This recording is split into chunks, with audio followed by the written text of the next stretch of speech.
In sports, there are statistical freaks, guys who put up huge numbers because they are the best players in the game. And then there is that naughty word, a stat patter.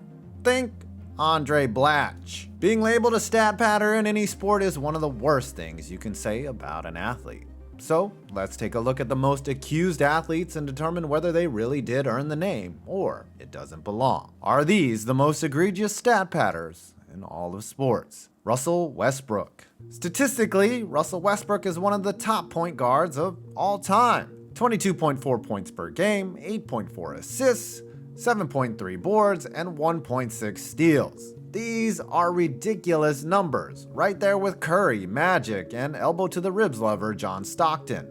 Numbers-wise, you can make the case Russell Westbrook is the greatest point guard of all time. But no one, not even Skip Bayless, is gonna say that. Why? He has no ring. His MVP season in 2016/17, when he averaged 31.6, 10.7, and 10.4 are NBA 2K numbers. He followed that up with 2 consecutive seasons where he also averaged a triple-double. Hello, Oscar Robinson. Westbrook has led the league in scoring twice and in assists 3 times. He has the most triple-doubles in NBA history, made 9 All-Star teams, and was twice the All-Star Game MVP.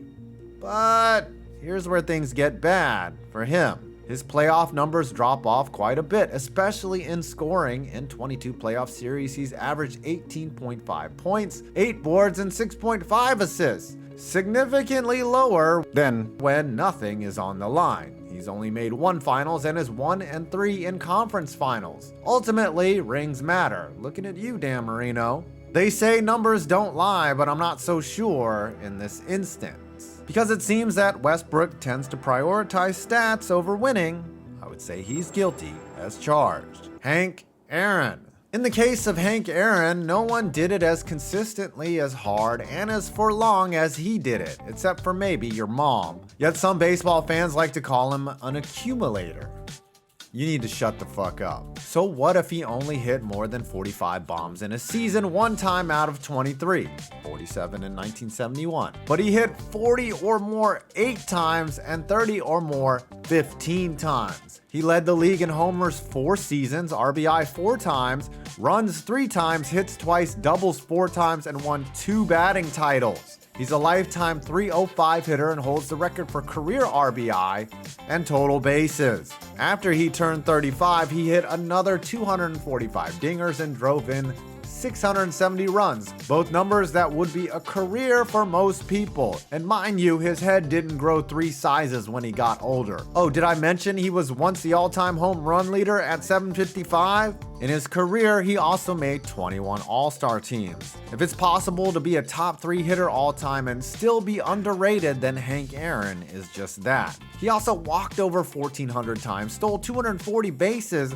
and had nearly 100 triples while playing exceptional defense, winning 3 Gold Gloves. I could prattle on about Aaron, but if anyone calls him an accumulator or a stat patter, get the F out of my face. You are not!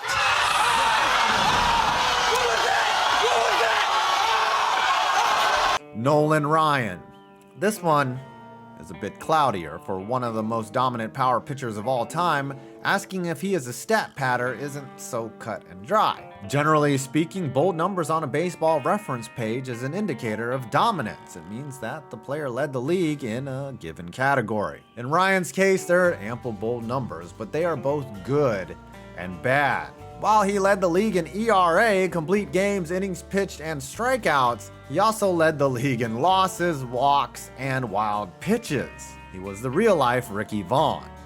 Forget about the curveball, Ricky. Give him a heater.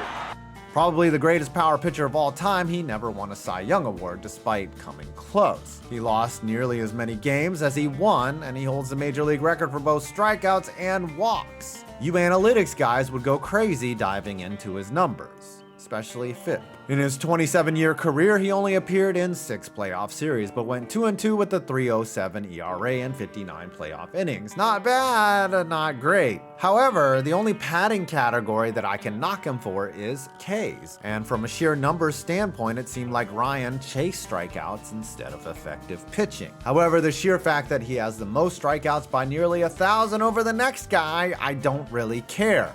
There will never be another Nolan Ryan. Just because his stats are eye-popping doesn't make them less amazing. Not a stat patter, but maybe a little overrated. Brett Hull. In his 19 years in the NHL, Bobby Hull's son racked up a ton of stats. But how good was he?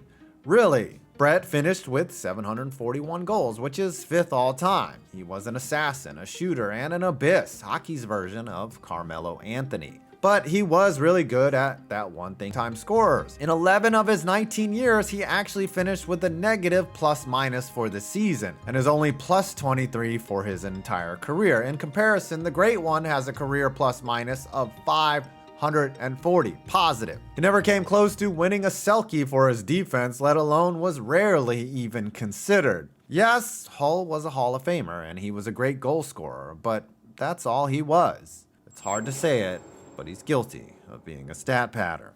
You are the father!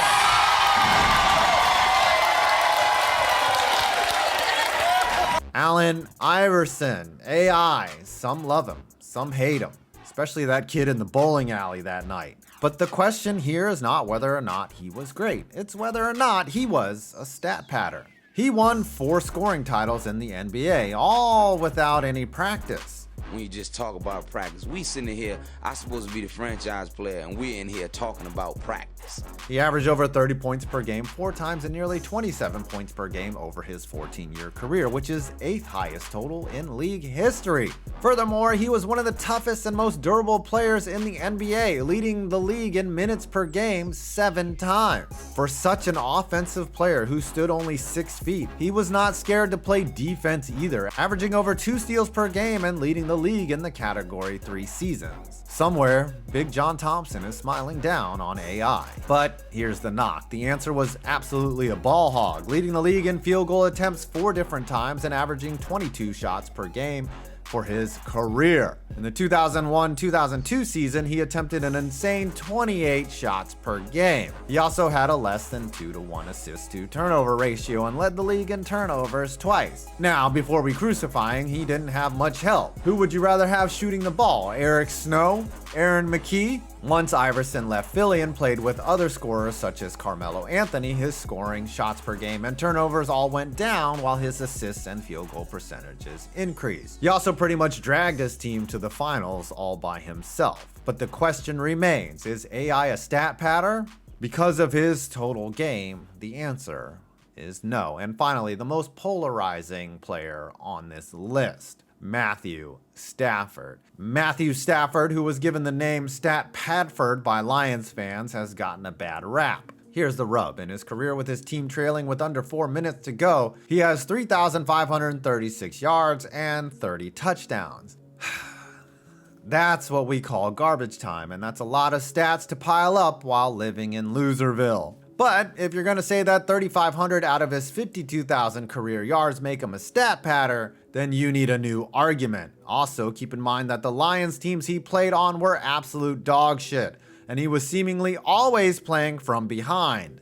It's called garbage time for a reason. The Lions were pure garbage. Also, keep in mind that he led 31 fourth quarter comebacks and 38 game-winning drives. More than half of his wins with the Lions came from him leading a game-winning drive. How many of his 74 wins would the Lions have lost if it wasn't for Stafford's late-game heroics? Also in his favor, his stats didn't slow down when he went to the Rams in 2021. In fact, that year, he had his best season since 2011, throwing for nearly 4,900 yards and 41 touchdowns, doing so while leading the Rams to a Super Bowl championship. Finally, he doesn't throw many interceptions. In NFL history, he is 12th in touchdowns with 333 and only 49th with 169 interceptions. Nice. When you add all of this up, it looks like the Stat Patford name was dumber than Lloyd Christmas. That's a lovely accent you have. New Jersey? Austria. made up by the same Detroit fans who celebrated along with Stan Kroenke as if the Lions had won the ship.